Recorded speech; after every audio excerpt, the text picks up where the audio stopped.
Assalamu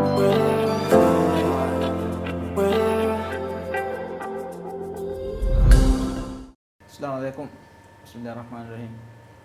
In today's panel discussion, we will be here with panel. I have Ali Akram from Villa International High School and Shama from CHSC. Both are very experienced A-level mathematics teachers. Thank you very much for joining today's panel discussion. I am Muhammad Lomib. What we will be demonstrating today, discussing a little bit about the differentiation topics and how to do different types of questions and some of the misconceptions generally students do when they attempt differentiation questions appear in IAL 2018 syllabus. I have a few questions that we will be discussing throughout this panel discussion, but before we move on to the questions, let me just ask from Ali Akram, what is the structure of P1 new syllabus exam paper? Let me highlight about the last syllabus we had. It was 4 papers we had. 2 modules were combined for both pure mathematics, that is C12 and C34, and for stat and mechanics it was 1 hour 30 minutes duration paper. Now what they have done is they have actually splitted C12 and C34 into pure math, which is P1, P2, P3, P4. Now each paper it will be out of 75 marks.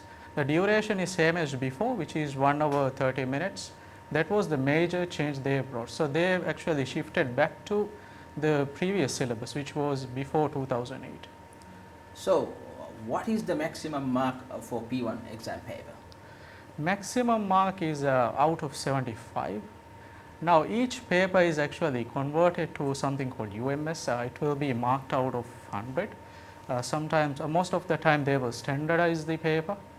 Out of 75, if you are able to attempt at least 80%, you will get an A. And how much time they get to finish this exam paper? It will be 1 hour 30 minutes.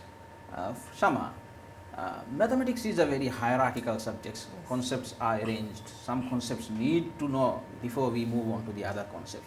Now for differentiations, what are the expected prior knowledge of the students? Differentiation is something which they learn new in A level. So that is actually something which is based on algebra. So I would say basic knowledge of algebra such as simplification, expanding, factorizing, reducing.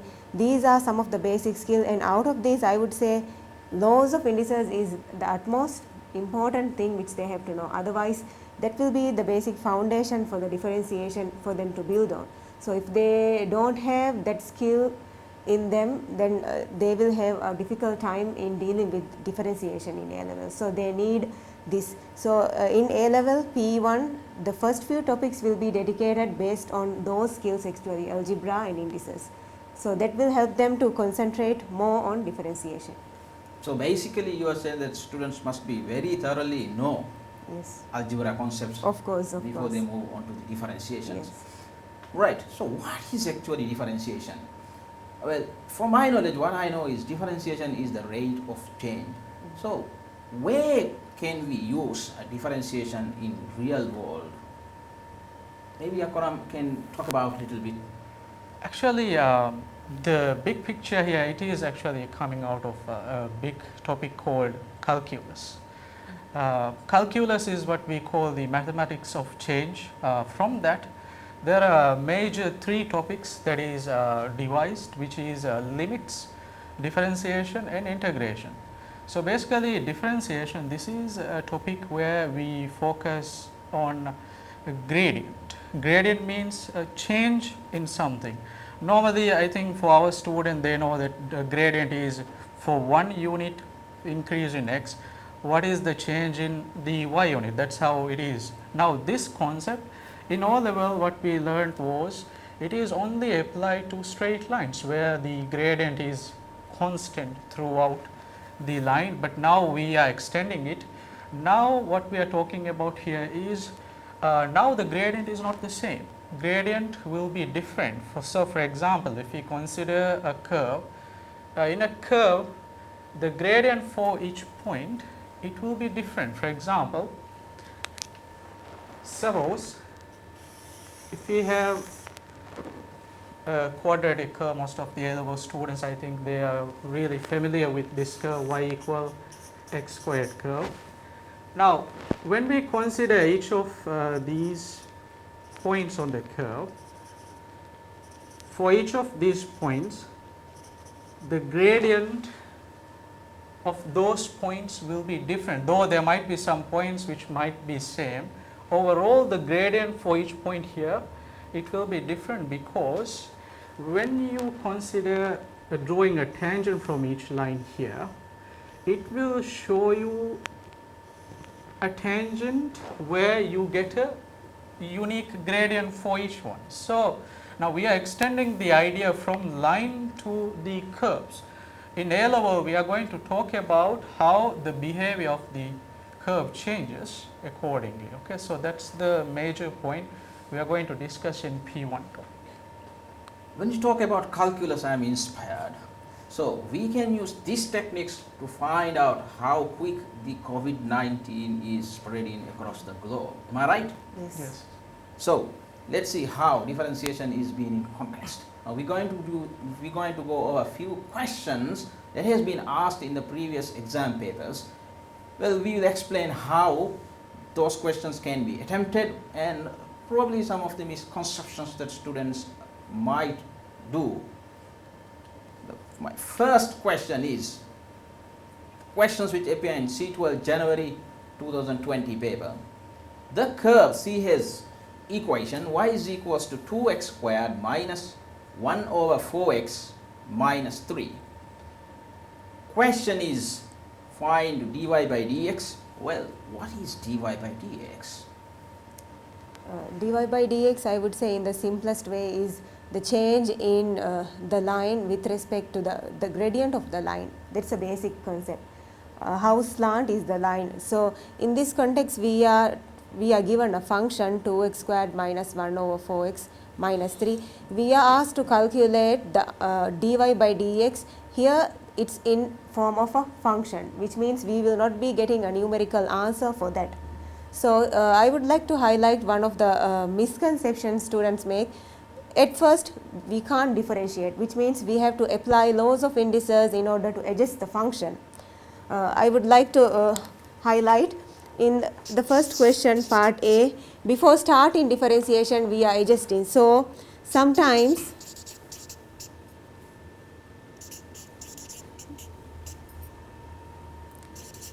and this is one of the mistakes students make.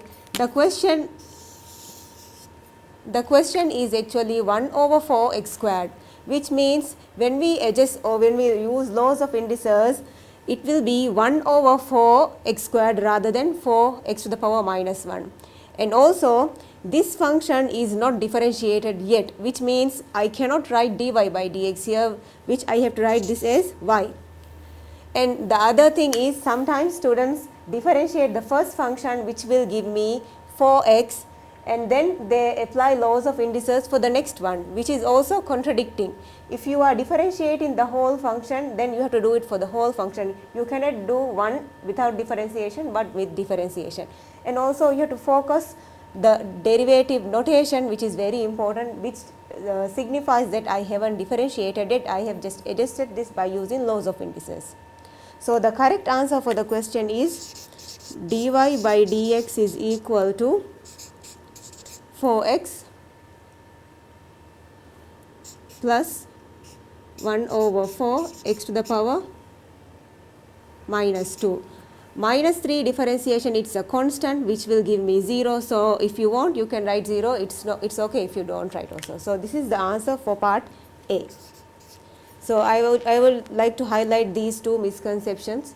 Please be very careful with that. So basically what you say is when we simplify an algebraic expression, particularly in the form of fraction where the denominator is non-zero, but the variable appears in the denominator. So if you take that variable to the numerator, writing it as a negative indices, you only take the variable. Yes. Leave the numerical value as it is because it's not 4x.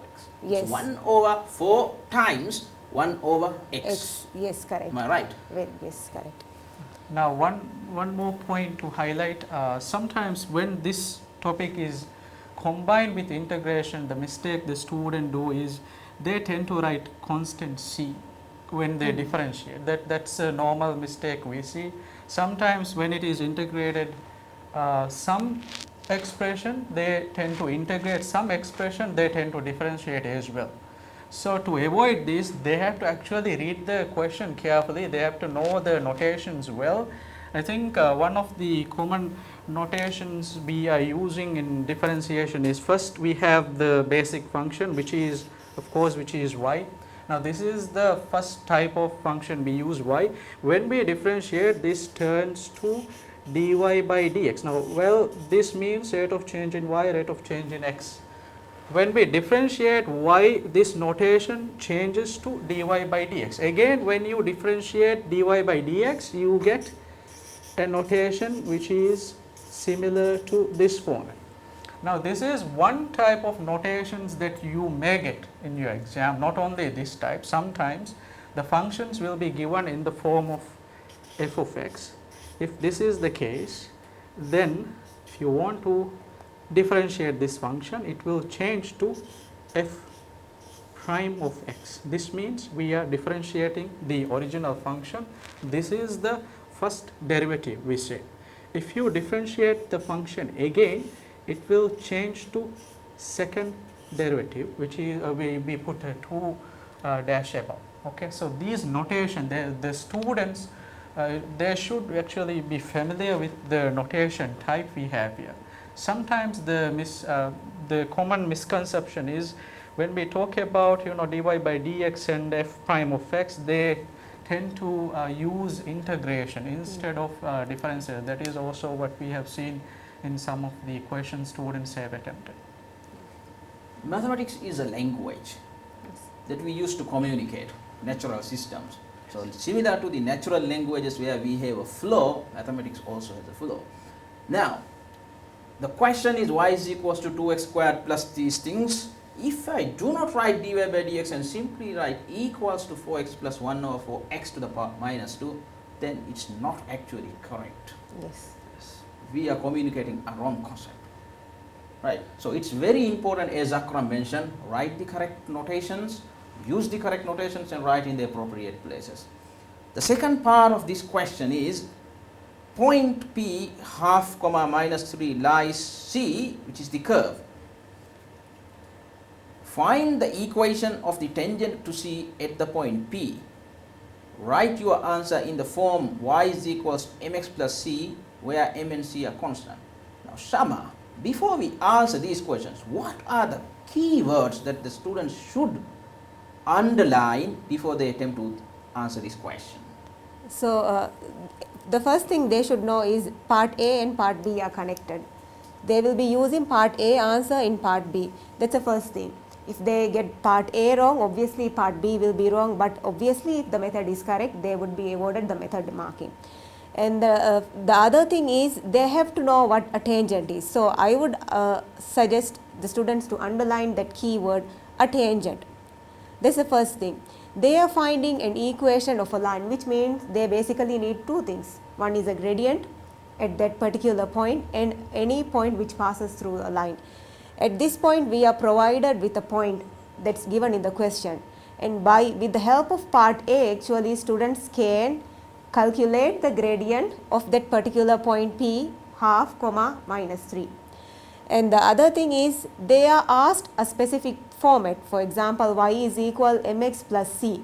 So, by the end of the question, when they finish the answer, that should be in that particular format, where y is equal mx plus c. And they should know what a constant is. Constant is actually a number, a numerical value which they are calculating. And here y and x are the variables which they are dealing with in the function, and m and c are numerical values which can be fractions or decimals, integers which they are calculating. So, there are three steps in this question. First is calculating the gradient of the tangent at the point P using part A. Yes. Second is finding the equation of the tangent using the equation of a straight line, which is y minus y1 is equals to mx minus x1. Yes. And the third is writing the equation in the given form. Okay. So students get full 3 marks for these Three steps. Yes. My second question is, a curve has equation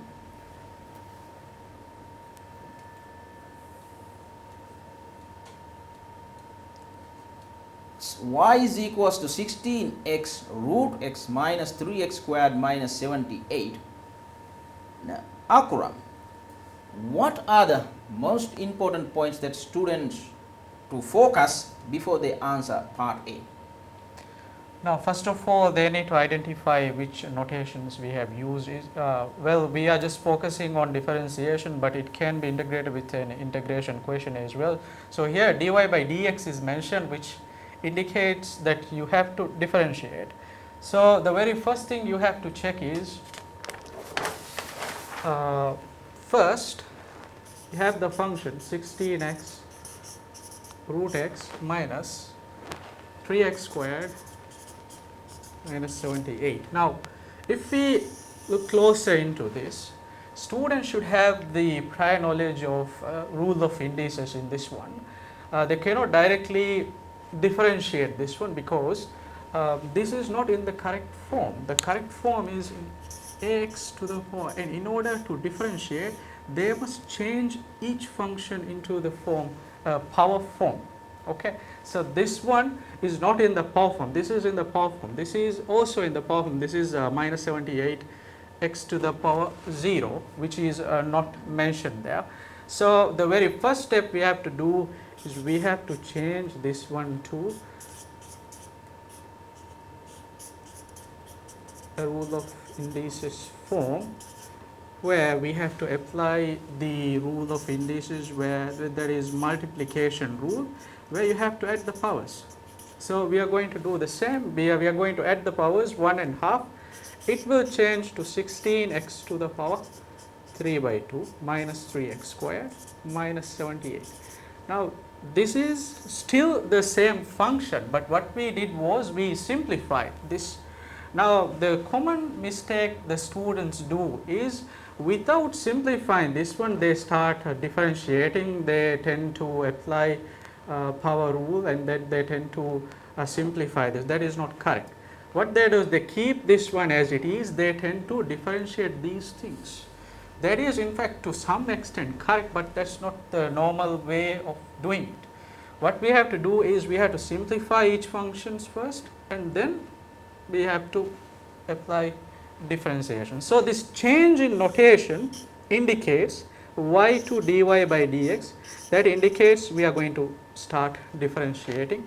So, first of all, we multiply the power with the number here, which will be 3 by 2 times 16 x to the power half minus 6x, and then this constant will disappear. Obviously, when we simplify, it will be 24x to the power half minus 6x.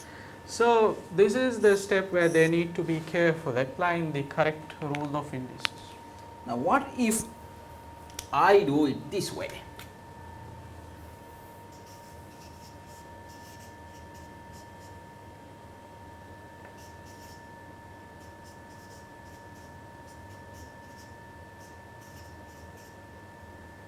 Is there any wrong with that? Obviously, this power here, this is not correct. What I have done is I differentiated 16x and then I differentiated root x. That's the problem. You cannot apply differentiation to individual terms when it is multiplied. First of all, you have to simplify it using rules of indices. Exactly. So, I cannot individually differentiate products. Yes. It's a whole term. It's written in a separate format. I would say this and this are basically the same thing, written in two different forms. We need to simplify first using the laws of indices before we differentiate. Yes. The second part of this question is, hence find the equation of the normal to the curve at the point where x is equals to 4. Write in your answer in the form ax plus by plus c is equals to 0, where a, b and c are integers to be found. Now, this question is a little bit different from the previous question, which just says find the equation of the tangent and give the answer in the form y equal mx plus c. This is telling us find the equation of the normal. What is the difference between a tangent and a normal? Well, normal is the line which is perpendicular to the tangent. It's actually the relationship between a straight line and its perpendicular line. Okay, but here we need to be a little bit specific. Now we are talking about having a tangent on a curve. We'll assume that this is a curve, just not a correct curve related to this question. Now a tangent is a line which touches at only one point on the curve. Okay, so we need to understand this concept where the gradient on the curve at that specific point, we know that the curve point is here, let's say that point is P, and the gradient of the tangent, it will be exactly the same. That is the first concept the student must know. But we are talking about the gradient of normal. Obviously, the relationship between the tangent and the normal, it is negative 1 over m. So, if this is the tangent, the line which is perpendicular to that will be normal. Okay? And the relationship is, if the gradient of tangent, it is m, then the gradient of normal would be negative 1 by m. So, this relationship student must understand. The problem is students tend to use the gradient of tangent instead of the gradient of normal. So, they have to change it into this form. That's the first key thing the student need to remember. So, an extra step in this question, which is finding the normal from the gradient that we get from part A. Okay, and one more thing they mentioned is only x coordinate is given, so they have to find the y coordinate as well. That can be done using the original equation which is given in the question. So the original equation is the y function written. So, Okay, that's so do not use dy by dx for this because it will give you the gradient. So, if you use dy by dx, that will give you the gradient of the tangent. If you use the original equation, you will get the gradient of, you will get the coordinate of y. So, before we attempt to answer these questions, there are two things we need to know. One is the gradient of the normal. The second is the y coordinate of the point. You get the y coordinate from by substituting the x value into the given original equation. We get the gradient from the derivative. Is that right? Yes. One more thing I would like to highlight here is they are given a specific format rather than y equal mx plus c. In the previous question, it was given y equal mx plus c. In this case, they have given a different format, ax plus by plus c equals to 0, and the condition of a, b, c, and they have to be integers. The other thing is they have to know what an integer is. It is different from that of a constant. An integer is a positive or a negative whole number. So, they cannot write a fraction or a decimal as a, b and c. That is the difference between this question and the other one. And when you see the weightage of the marks compared to the previous one, we had 3 marks for the previous one, and this we are having 5, which also indicates that the students need to put more working and more thinking into this. So, it is 1 extra mark for the gradient of the normal, 1 extra mark for writing in the form ax plus by plus c equals to 0, where a, b and c are integers. Yes. So, integers are whole numbers. Positive or negative whole numbers. And also y coordinate is missing, so 1 mark is adjusted for y coordinates. Well, let us have a look at a different type of question. Now, this question, curve C has equation y is equals to 2x minus 8 root x plus 5, x is greater than or equals 0. Akram, what is the meaning of this x is greater than or equals 0? Is it significant? Yes, it is significant. Now, when they give a range, you cannot take a point which is out of that range to define the function, which means the curve is actually not drawn for the rest. So, probably in this case, the curve drawn will be for the part which is on the right side of yx. So, probably on this side. You cannot plot any point on the left side of them. The function will The not be function will defined not for be negative defined. numbers. So the domain of this function And is one more thing is, in the function there is a root given, so probably because of that the significance of mentioning the domain is given, because negative root of a negative number does not exist. right. The second part of this question is the point P on C has x coordinate equal to 1/4. Find the equation of the tangent to C at the point P, giving your answer in the form y is equals to x plus p, where a and b are constants. This is similar to the first question, am I right? Yes, almost similar, but the only difference is we are not having the y coordinate. So as you can see, the weightage also, before it was 3 marks, but this time we are having 4 marks. So instead of giving a coordinate pair as x comma y, we are just given with only one x value. So that extra mark is for finding the y coordinate. And the steps in order to find the y value is, you have to know you are going to substitute into the original function rather than the dy by dx. That's also one of the misconceptions students make. Now, the third part, the tangent to C at the point Q is parallel to the line with equation 2x minus 3y plus 18 is equals 0. Find the coordinates of Q. I haven't seen a question like this yet. Well, tangent to C at the point Q is some point on the curve they are talking about, which is parallel to another line, 2x minus 3y plus 18 is equal, I have no idea what this is. Then they are asking find the coordinates of Q. What's the relationship between this and what we have done before? Now the key idea is they mention the term parallel.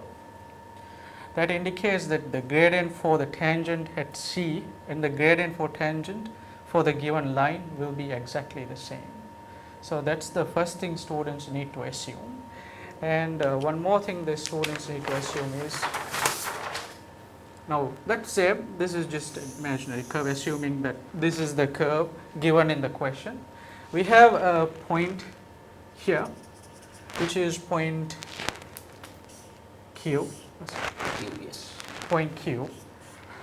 We have the tangent at this point, and then there is another line which might be on the curve, I don't know, it might be outside here as well, but those two lines are actually parallel, which indicates that the gradient for this line and the gradient for the tangent at Q will be exactly the same. So to find that, we can actually use the gradient of the given equation.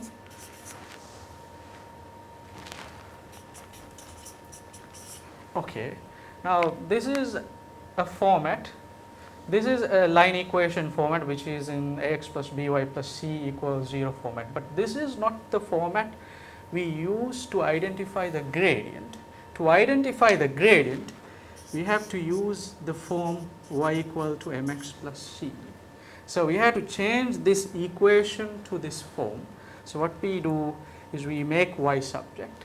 So it will be minus 3y minus 2x minus 18. And then we can divide minus 3 to each term. We get minus 3, then minus 8 minus 3. So well, of course we know that negative will get cancelled out. So here the important thing is we actually identifying the gradient. Okay. So this is the gradient for the line I have mentioned here, which is 2/3. I can take this back to here because those two lines are parallel. So you're saying if two lines are parallel, they have equal gradients. Yes. Oh, right. So suppose they may change this question as well. They may say that the line here, instead of a tangent, they may say it's a normal. So what we have to do is, we after finding the gradient, you have to change this one to the negative 1/m form, negative reciprocal form, so that we get the gradient of normal as well. So they may change this or modify this question a little. So what you are explaining is how to find the gradient of the tangent, but that's not what they are asking in the question. They are asking the question, find the coordinates of Q. So the main idea we got the parallel, we got the gradient. So we know that since we got the gradient of the tangent, the gradient of the tangent and the gradient at that specific point q on the curve will be exactly same. So, we can differentiate the function, we got that in part A, and equate the gradient we got to that to find the gradient given. So, you are saying that the derivative that we found in part A, when I substitute a suitable x value, probably that is the coordinates of q, x coordinate of q, I should get 2/3. So, there must be an x value which I get obviously, that gives me this answer.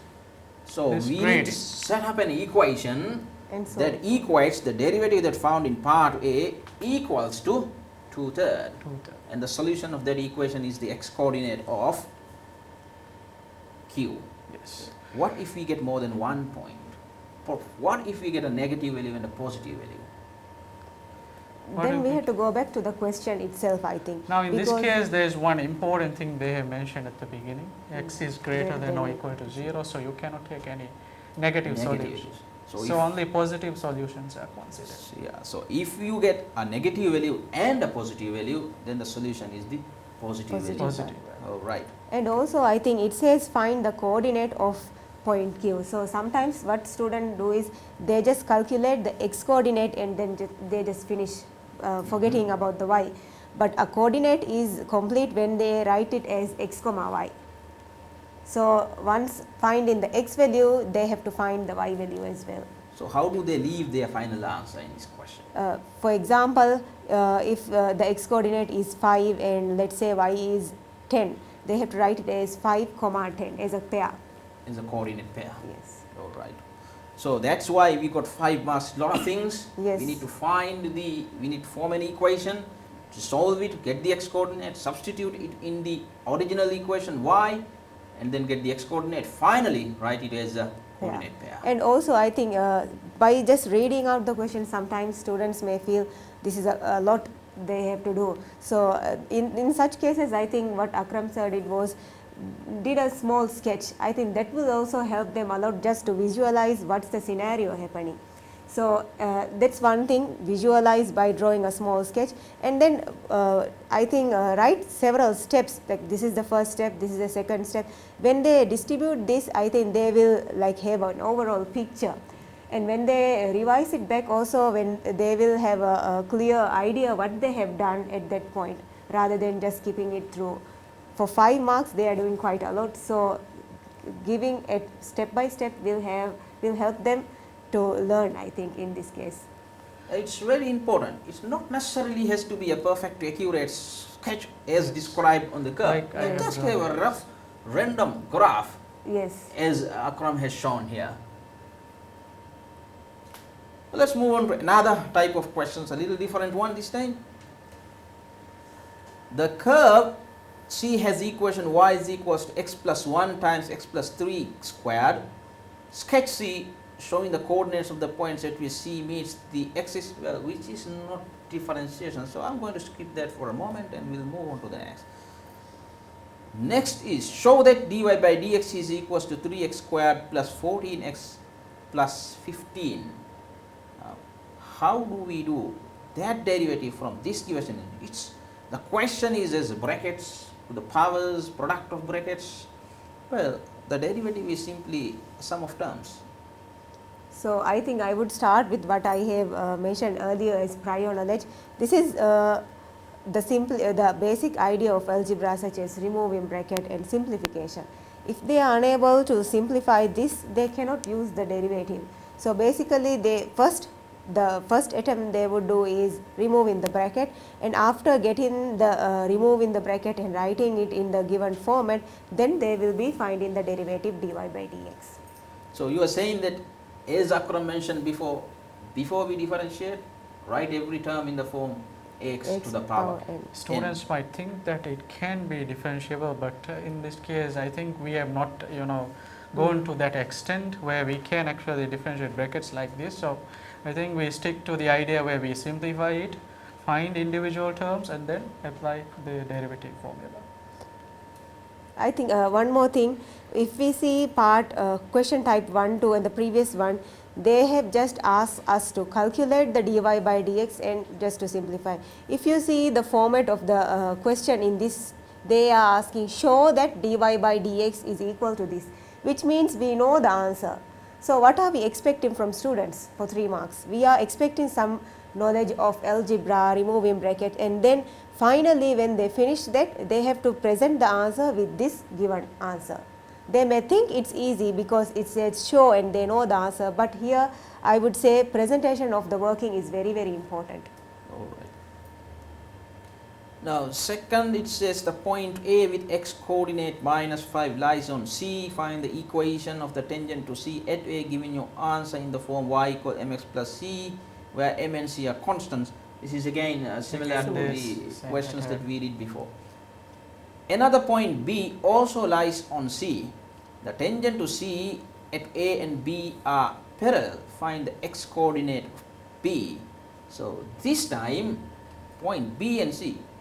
So, B and A, both of these points lie on the curve. They are asking us to find the x coordinate of B. So, what's the approach to do this question? Now the approach is, now it is same as the question we did before. Still I am going to draw the same curve because it's easier for us to draw two parallel lines here. We can mark one point on this side, okay, assuming that this is actually a tangent. Here also one line, this is also a tangent, okay.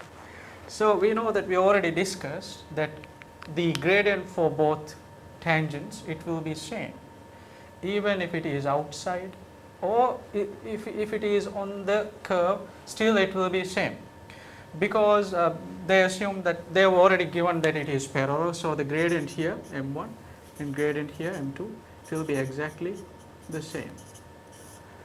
So one thing we know is, we know the gradient, we can actually find the gradient at the point A in this case, and use that gradient to find the point at B.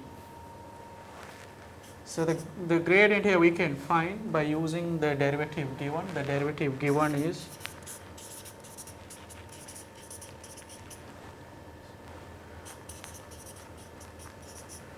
this is the derivative function given. So into this function I need to substitute the x coordinate given, which is minus 5.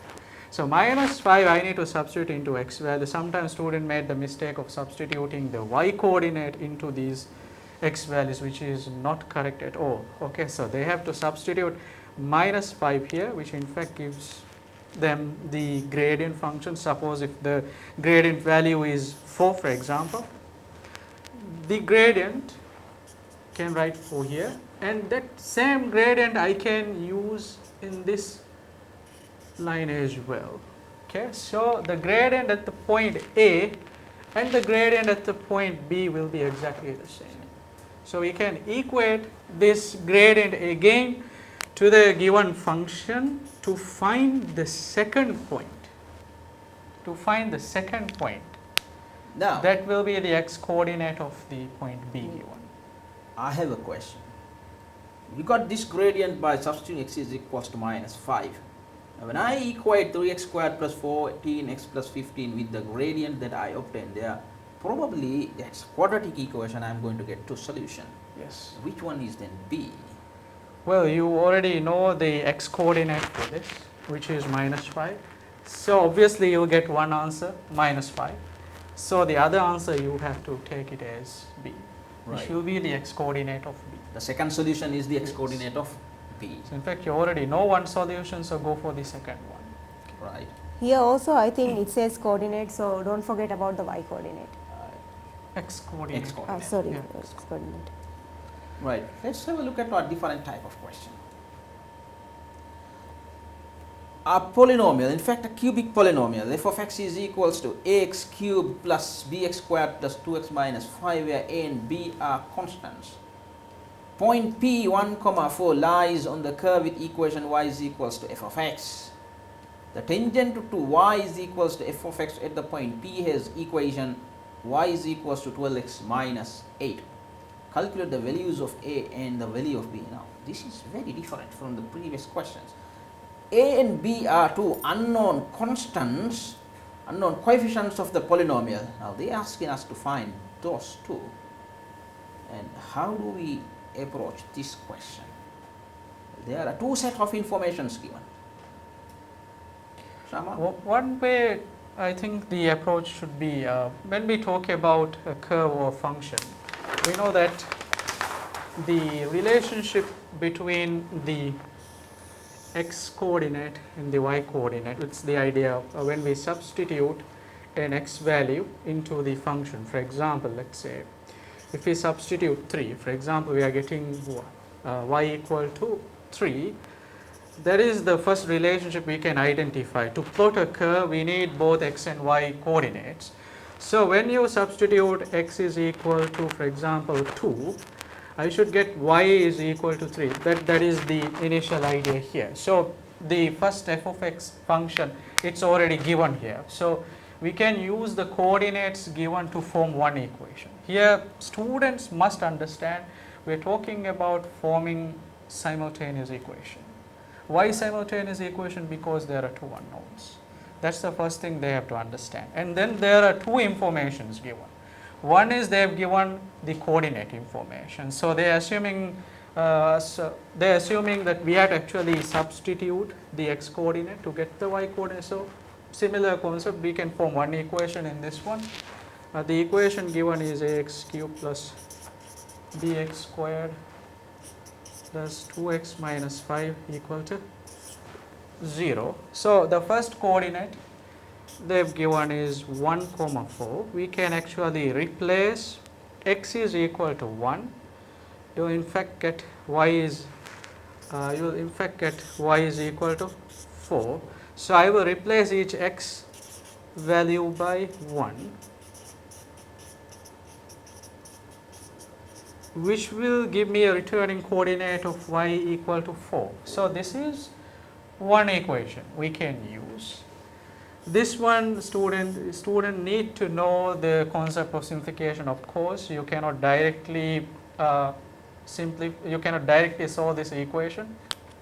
First of all, they need to simplify this one. This is a, this is b, and when they bring it to the other side, this is how it looks like when it's simplified. Now another information is given, that is the tangent information. We have already discussed this several times in this topic. In a tangent, when we find dy by dx for this function, when we find the derivative for this function, exactly when we substitute an x value into the given function, we are getting actually the gradient for that specific point. So we already know that the gradient, the tangent gradient, it is given, right? The tangent gradient, for example, at a specific point, at which specific point? Actually, we can draw it here. Okay? At this specific point, the gradient tangent, it is given. At that point, x is equal to 1. So what we can do is, first of all, for the given function, we can find dy by dx for that. Remember, dy by dx, that is the function we use to find the gradient. So we apply the rule. First multiply and then deduct 1 from the power. Again do the same and then plus 2. Now this is the gradient function, little bit complicated because it's not only x we have a, we have b here, but the idea is when you substitute x is equal to 1 into this, you will get a corresponding gradient of 12, because that's the tangent they have given at that specific point. So note that, as I mentioned at the beginning of the discussion, for each and every point here there will be a unique tangent that you can draw. So we have already a unique tangent for that specific point which is at x is equal to 1. So we substitute x is equal to 1 here. Now in fact, when you substitute x is equal to 1, it will give me a gradient of 12. So when we simplify this, we get 3a, 2b, and then equal to 10. So this is the second equation. I hope students know the concept of solving it simultaneously. There are two methods they can use. One is the elimination method, and the other one is the substitution method they can try, because this is a linear equation they can try. That's also something which they have done in O level and at a basic level, I would say, and they are in P1 in the first few topics we are again teaching them how to solve simultaneous equation when they are having non-linear equations. So at this point I think after constructing the equation, then the part of solving will not be difficult. One major issue that will be in this question, that identifying the concept here. Most probably student will find it difficult to understand that this is actually related to a differentiation concept. So we have gone over 5 different types of questions involving differentiations. Well, from our discussions, it is clear that students should know very well the concepts of laws of indices, simplification, expansion, solving equations, whether it is linear equations or whether it is quadratic equations or simultaneous equations. And then differentiation is also connected with the other concepts like coordinate geometry, as you've seen, as well as algebra. So together with this, all this knowledge, students can well attempt to do differentiation questions involving a derivative. There are many ways questions can be asked. What we have shown in this today's discussion is just different 5 type of questions. There are many more. Thank you very much for joining with me, Shama and Ali Akram. I hope this session is a very useful session. Please enjoy, students. Thank you very much.